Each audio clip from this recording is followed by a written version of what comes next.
আসসালামু আলাইকুম। Bangladesh সুগারকুপ research institute Ishwardi দেশের কৃষি ও শিল্প উন্নয়নে একটি অগ্রণী প্রতিষ্ঠান। আখ গবেষণায় এই প্রতিষ্ঠান যুগান্তকারী ভূমিকা পালন করে আসছে। তাদের উদ্ভাবিত ডিজিটাল আখ মাড়াই ক্র্যাশার মেশিন দেশের আখ চাষ ও প্রক্রিয়াকরণে এক নতুন দিগন্তের সূচনা করেছে। উদ্ভাবনী এই প্রযুক্তি আমাদের আখ চাষিদের উৎপাদন খরচ কমাতে, সময় বাঁচাতে এবং আখ থেকে উন্নত মানের রস আহরণে অসাধারণ সুবিধা দিচ্ছে। বাংলাদেশ সুগারকুপ রিসার্চ ইনস্টিটিউট ঈশ্বরদীর এই উদ্ভাবনী কার্যক্রমের অংশ হিসেবে আমরা এই ডিজিটাল আখ মাড়াই ক্র্যাশার মেশিন পেয়েছি এবং মেশিনটি আমাদের হাতে এসেছে সুনির্দিষ্ট চুক্তিনামা দলিলের মাধ্যমে।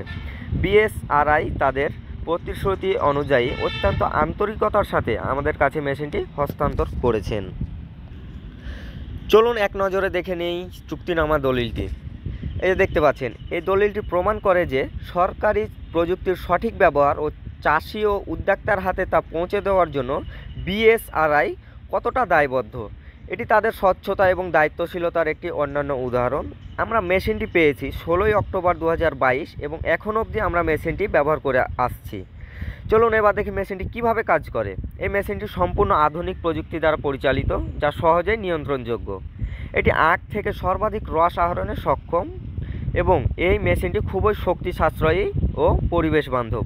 এই মেশিন দ্বারা চাষির আখ প্রক্রিয়াকরণের সময় কমে যায় এবং পণ্যের মান নিশ্চিত হয়।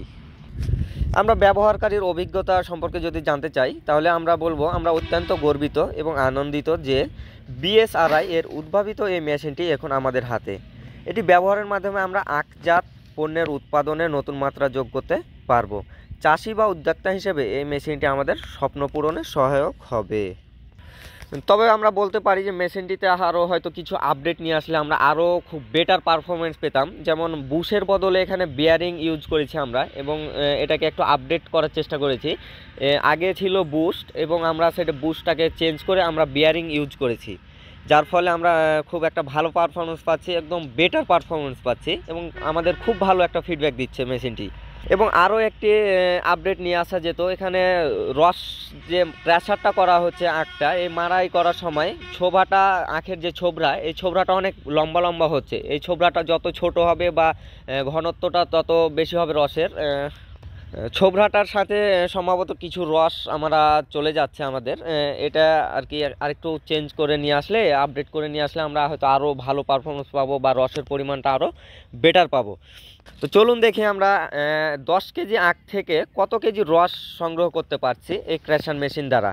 তো আমরা দেখাবো এখন যে আমরা 10 কেজি আখ এই যে মেপে নিচ্ছি, মিটার করে আমরা স্কেল মিটার দিয়ে মেপে নিচ্ছি এবং এই 10 কেজি আখ থেকে কত পার্সেন্ট রস আমরা পাচ্ছি তা যাচাই করছি। এই যে দেখুন 10 কেজি আখ আমরা মেপে নিলাম এবং এটা ক্র্যাশারে দিয়ে খুব ভালো মতো এটাকে ক্র্যাশার করে আমরা এই যে রসটা সংগ্রহ করছি। ক্র্যাশারটা আমাদের করা প্রায় শেষ হয়ে গেল। এখন দেখতে পাচ্ছেন রসের পরিমাণটা আমরা মিটারে আবার ওজন করছি, এখানে কত পরিমাণ রস আছে। এই যে আমরা দেখতে পাচ্ছি এখানে 7 কেজি 200 গ্রাম রস আমরা পেয়েছি 10 কেজি আখ থেকে। আলহামদুলিল্লাহ, তাহলে আমরা মোটামুটি 70% প্লাস এখানে রস পাচ্ছি 10 কেজি আখ থেকে, বা পার্সেন্টেজে আমরা হিসাব করতে গেলে 70% প্লাস আমরা পাচ্ছি আর কি। তো আলহামদুলিল্লাহ একটা ভালো কিছু হচ্ছে, মেশিন দ্বারা আমরা অনেক উপকৃত হচ্ছি। আমাদের যে চাষি ভাইরা আছে নিয়েছে অনেকটা উপকৃত হবে ইনশাল্লাহ। তো এই বলে আমি আজকে শেষ করছি। উদ্ভাবনে গর্বিত বাংলাদেশ সুগারকুপ রিসার্চ ইনস্টিটিউট। ধন্যবাদ। আসসালামু আলাইকুম।